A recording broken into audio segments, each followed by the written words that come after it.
নবী মানাই আল্লাহ মানা, নবী মানামাই আল্লাহ মানা, নবী দেখাই আল্লাহ দেখা। হায় কার কাছে বলবো এই কথা? নবী মানাই আল্লাহ মানা, নবী দেখাই আল্লাহ দেখা। বাবার এটা কেমনে সম্ভব?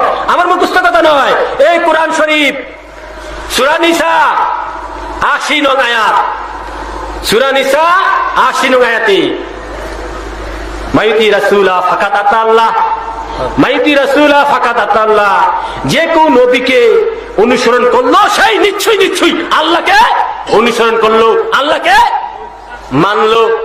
পাইছেন দলিল? পাইছেন? আরো আছে, আরো আছে বাবার। আবার তাহলে নবীকে অনুসরণ করাই আল্লাহকে অনুসরণ, নবীকে দেখাই।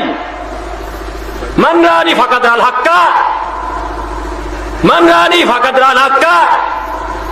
কেউ যদি বুখারী, রাহুল বুখারী মুসলিম, নবী দুজনকে দেখলো, বাবা বসেন তো ওখানে, এটা নিয়ে চলো। কেউ নবী দুজনকে দেখলো তো আল্লাহকে দেখলো, এটা কিভাবে সম্ভব?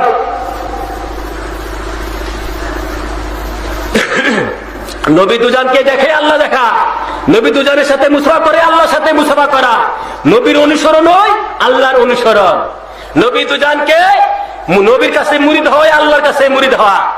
নবীকে পাইছেন তো আল্লাহকে পাইছেন, নবীকে দেখছেন তো আল্লাহকে। তো নবীর মধ্যে আল্লাহ আসেনি? নবীর মধ্যে আল্লাহ আসেনি?